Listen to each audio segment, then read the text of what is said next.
Do you want to make passive income? Passive income by investing? Me too, girl. Me too. This is why in 2023, I took control of my investing abilities and I started investing in what is called dividend stocks. I've been investing since I was my first job out of college. I was 24. My husband's been investing since his 30s. Together, we have about 50 years of investing together. I've always wanted to invest in individual stocks or take more control of my investing, as both my husband and I have for years just invested in our mutual funds and through our retirement plans.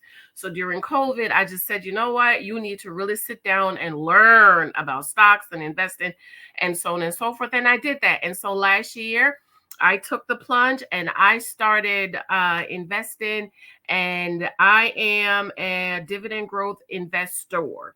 What does that mean? That means I invest for passive income. There are some people who are growth investors and some people are dividend investors. And we've talked about VOO.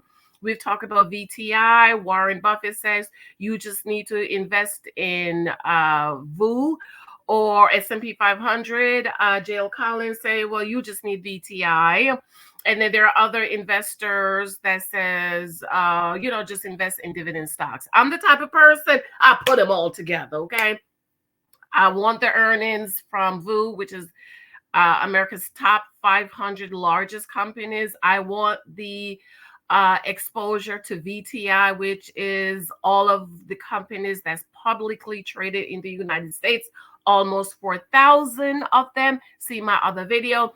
And then I also would like some dividend earnings. I'm getting ready to retire in a few years, and I'm looking for different ways to create multiple streams of income.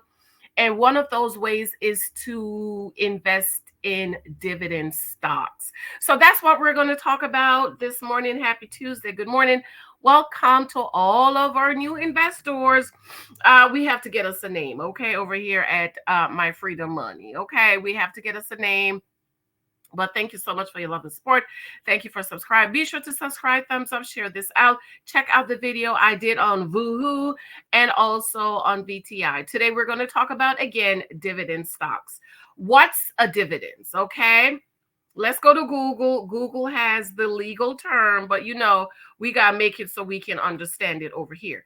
A dividend is a sum of money paid regularly, typically quarterly, by a company to its shareholders out of its profits or reserve.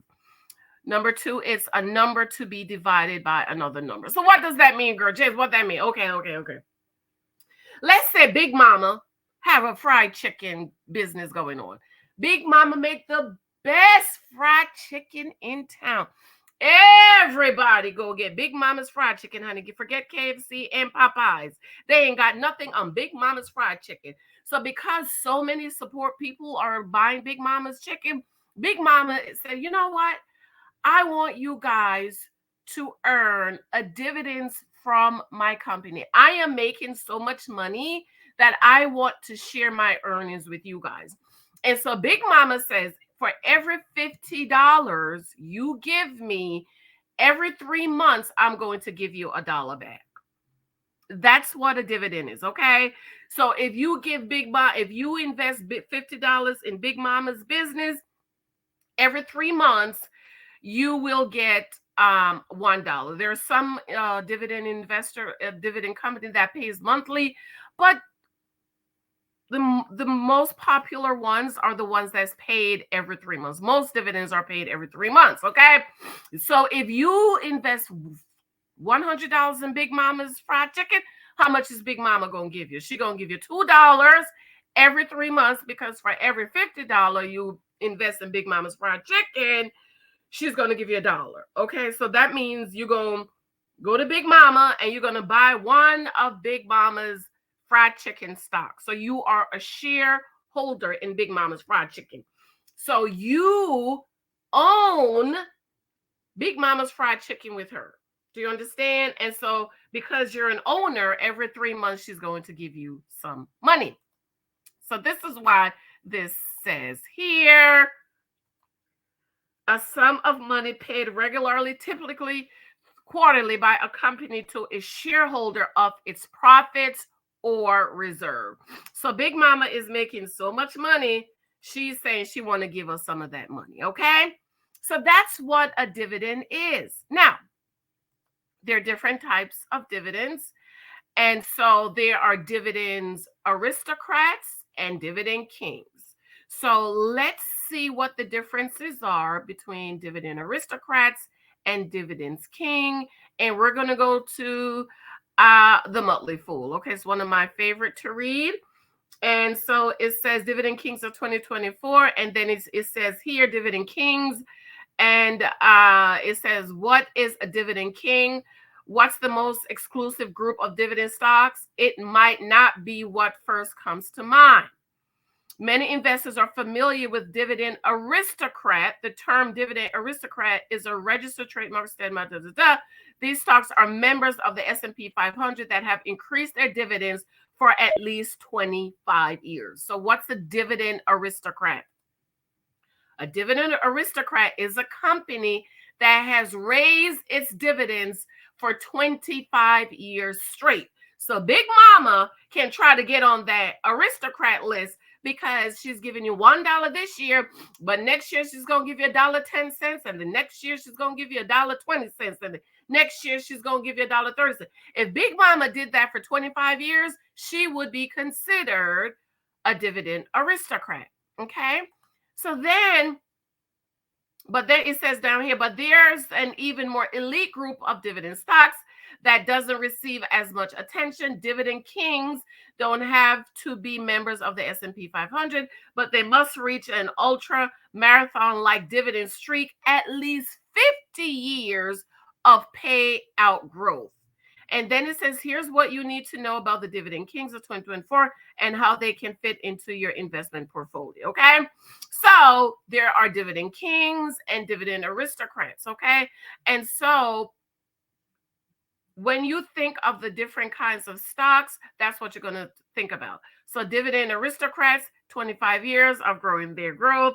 Dividend Kings are 50 years of growth. Dividend kings are the best in class dividend growth stocks. The longer you hold them, the greater your wealth building chances. And so what I wanted to do was to start investing in some of these dividend stocks so that I can earn passive income. Okay, let's look at some dividend aristocrats before we look at the dividend kings. Top 7 dividend aristocrats by yield, April 2024. Okay, so for April 2024, here are some of the dividend aristocrats. Okay, Walgreens is the dividend aristocrat. That means for 25 years they've been increasing their dividend growth. 3M, Realty O is a real estate stock. Amcor Pick, Franklin Resources, Federal Realty Investment Trust, T. Rowe Price. So these are the 7 dividends. These are the top 7 dividend aristocrat by yield. Okay. Now let's go back.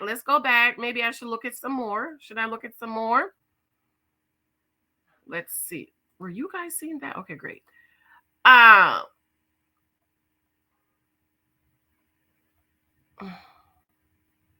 Let's look at some of the dividend kings. Okay.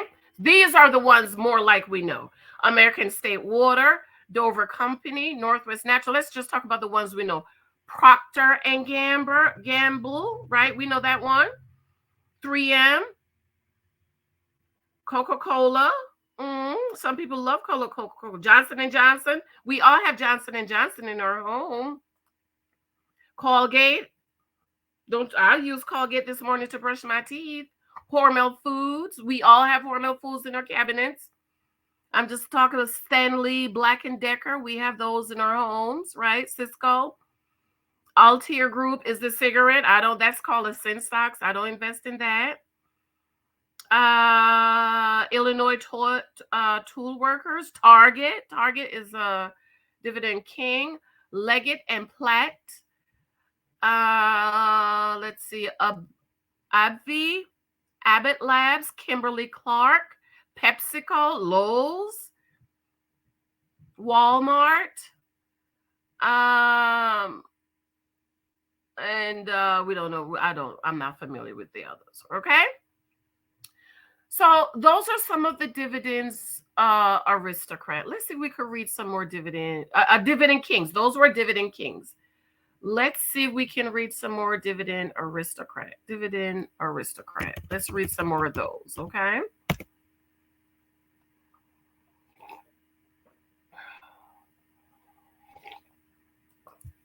Because you'll be amazed at the stuff you have in your house you could be investing in. Okay. Dividend aristocrat, Leggett and Platt. We talked about that one. 3M, AT&T, Realty Income, Walgreens, Chevron. That's the gas station. Kimberly Clark, AbbVie, Stanley Black, Coca-Cola. Well, the dividend aristocrat are in the dividend kings. Clorox. Who don't love some Clorox bleach? I know I do, honey. I love the smell of Clorox bleach. Johnson & Johnson, ExxonMobil, PepsiCo, and a few others. Okay. So for those of you asking, if you want to invest, what do you invest in? I started investing in what's in my house. What can I see? First, I listened to Warren Buffett. I got the S&P 500. I listened to J.L. Collins. I get the total stock market. And then I wanted to dibble dabble in some dividend stocks. And so we're going to talk about some of those dividend stocks that I have. But look around your house. Y'all drink sodas every day. Do you know you could invest in PepsiCo and Coca-Cola? How many times you go to McDonald's? Do you know McDonald's? You could invest in McDonald's. How about the people that pick up your garbage? Do you know you could invest in them? UPS. Do you know you can? Walmart, Amazon. All these are companies that we use that we should. I took an extra step and says, you know what? I want to be an investor in the company. I love the product. I use the product. And I can earn some dividends, some passive income for when I retire. That I can have a little bit of extra income coming in. Yes, I keep my husband and I, our Roth IRA are separate. We still put that in 2024. I'm going to talk about this Roth IRA for my husband. He's over 50. He gets $8,000 I can invest in his Roth. And for me, I'm not 50, so I can invest $7,000. So I keep that separate. I keep it safe with Warren Buffett and J.L. Collins says, VTI, VU, and a few other, but I don't play with that. I just keep those in ETFs, and in my individual taxable investment account, I kind of play around with the dividend stocks. And because I'm still learning and I am getting dividends from them, and I'm reinvesting those dividends in the stock. Okay. So in the next couple of days, I'll start opening up the public portfolio, my public portfolio, and I will begin to show you some of those dividend aristocrats and dividend kings that I am investing in. Last week, I did put an extra $100 in. We'll see what happens this week, if I will have that extra $100 to put in. Again, the public portfolio is just something different that I'm doing and separate from my own personal investment that I'm doing, because I don't want y'all to see all the money I have in that one. Okay. So I started this one. I absolutely love you, Idoria. Let me know what you think. Did you learn anything today? Is it starting to make sense? Again, this is not financial advice. I am not telling you specifically to invest, but for those people who have been asking for information, I am just helping you to provide that information. I absolutely love you, my dear beloved. Be sure to show me love and support. If you haven't picked up any of my books on Amazon, this is how you can show me love and support, by picking up my books so that I can write more books. When you buy my books, that enable me to write more books, because even my books are an investment. And for each book, I used to put aside about $1,000. Now it's about $1,200 to publish a book. Okay. I love you, love you, love you, my darling. Mwah. Talk to you later. Let me know what you think. Bye.